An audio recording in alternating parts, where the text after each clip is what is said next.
I left school at the age of 16 to play tennis full-time, so I never went to college. But I did graduate recently. I graduated tennis. I know the word is retire.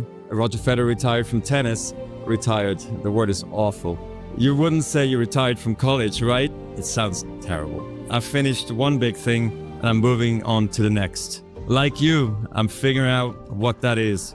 I know what it's like when people keep asking what your plan is for the rest of your life. They ask me, now that you are not a professional tennis player, what do you do? I don't know, and it's okay not to know. Today, I want to share a few lessons I've relied on through this transition. Let's call them tennis lessons.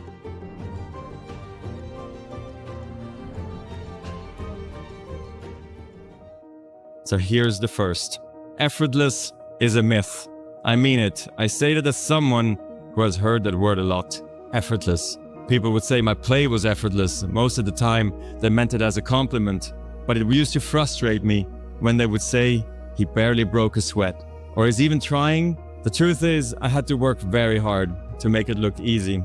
I spent years whining, throwing my racket before I learned to keep my cool. The wake-up call came early in my career when an opponent at the Italian Open publicly questioned my mental discipline. He said, "Roger will be the favorite for the first 2 hours, then I'll be the favorite after that." I was puzzled at first, but eventually I realized what he was trying to say. Everybody can play well the first 2 hours. You're fit, you're fast, you're clear. And after 2 hours, your legs get wobbly, your mind starts wandering, and your discipline starts to fade. It made me understand I have so much work ahead of me, and I'm ready to go on this journey. I get it. My parents, my coaches, my fitness coach, everyone had been calling me out. And now even my rivals were doing it. Players, thank you. I'm eternally grateful for what you did because you made me work harder. So I started to train harder, a lot harder actually. But then I realized winning effortlessly is the ultimate achievement. I got that reputation because my warm-ups at the tournaments were so casual that people didn't think I'd been training hard. But I had been working hard before the tournament when nobody was watching. Maybe you've seen a version of this at Dartmouth. How many times did you feel like your classmates were racking up A after A without even trying while you were pulling all-nighters?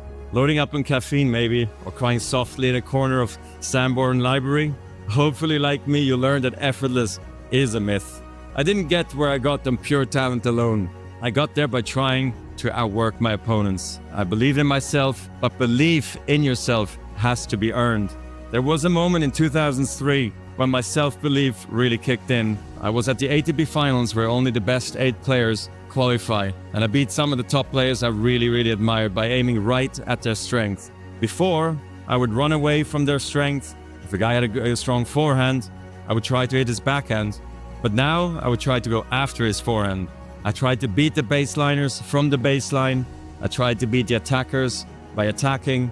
I tried to beat the net rushers from the net. I took a chance by doing that. So why did I do it?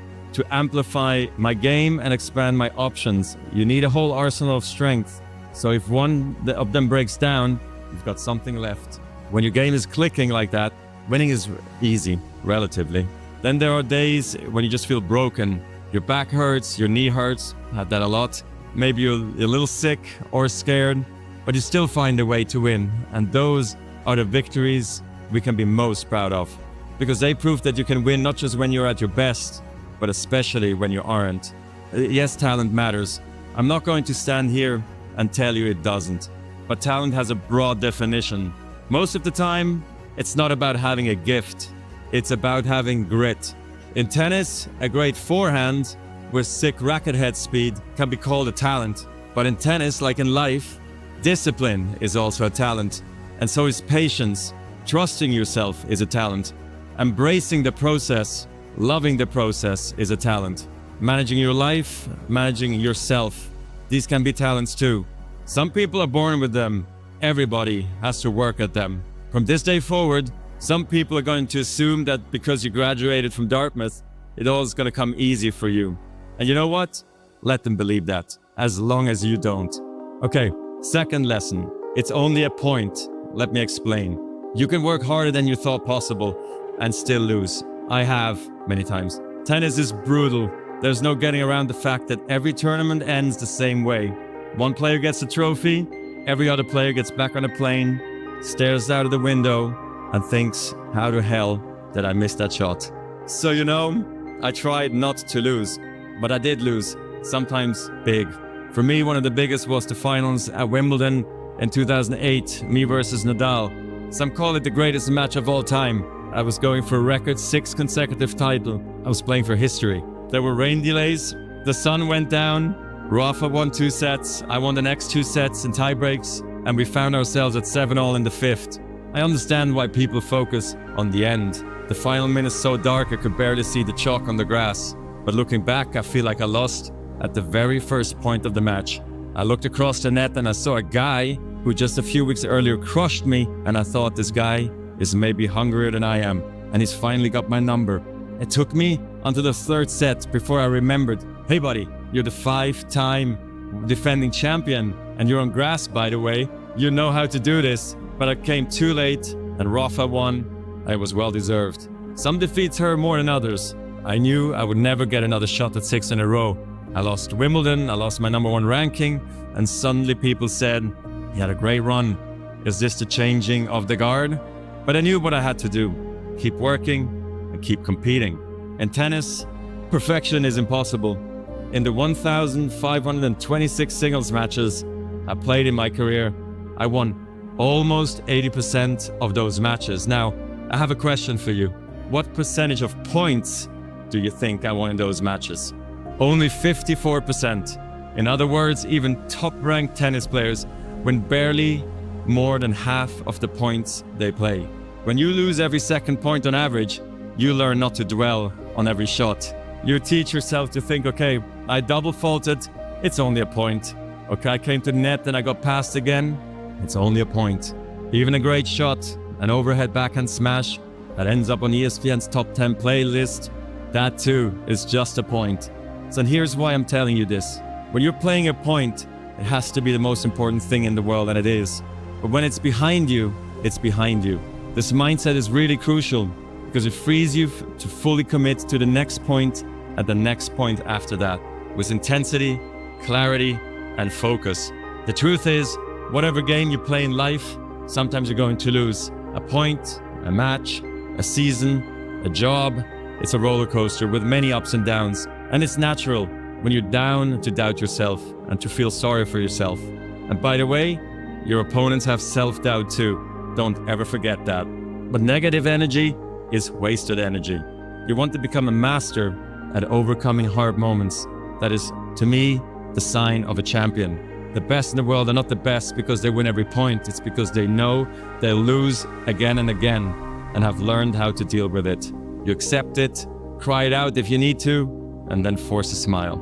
You move on, be relentless, adapt and grow, work harder. Remember, work smarter. Lesson 3. Life is bigger than the court. A tennis court is a small space, 2,106 square feet to be exact. Not much bigger than a dorm room.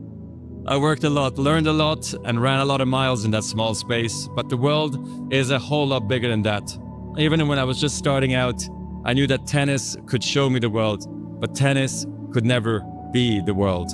I knew that if I was lucky, maybe I could play competitively until my late 30s, maybe even 41. But even when I was in the top 5, it was important to me to have a life, a rewarding life, full of travel, culture, friendships, and especially family. I never abandoned my roots, I never forgot where I came from, but I also never lost my appetite to see the very big world. I left home at 14 to go to school in the French part of Switzerland for 2 years, and I was horribly homesick at first, but learned to love a life on the move. But these are the reasons I never burned out, maybe. I was excited to travel the world, but not just as a tourist. I realized pretty early that I wanted to serve other people in other countries. Motivated by my South African mother, I started a foundation to empower children through education. Early childhood education is something we take for granted in a place like Switzerland, but in sub-Saharan Africa, 75% of children do not have access to preschool. Think about that, 75%. Like all children, they need a good start if they're going to fulfill their potential. And so far, we've helped nearly 3 million children to get a quality education and helped to train more than 55,000 teachers. It's also inspiring to see what they grow up to be.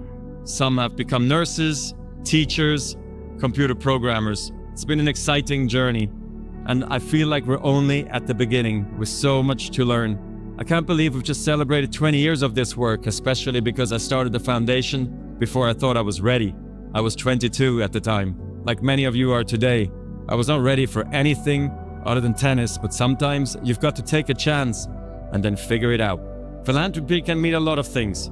It can mean starting a non-profit or donating money, but it can also mean contributing your ideas, your time, your energy to a mission that is larger than yourself. All of you have so much to give, and I hope you will find your own unique ways to make a difference, because life really is much bigger than the court. Tennis has given me so many memories, but my off-court experiences are the ones I carry forward just as much. The places I've gotten to travel, the platform that lets me give back, and most of all, the people I've met along the way. Tennis, like life, is a team sport. Yes, you stand alone on your side of the net, but your success depends on your team, your coaches, your teammates, even your rivals. All these influences help you to make you who you are.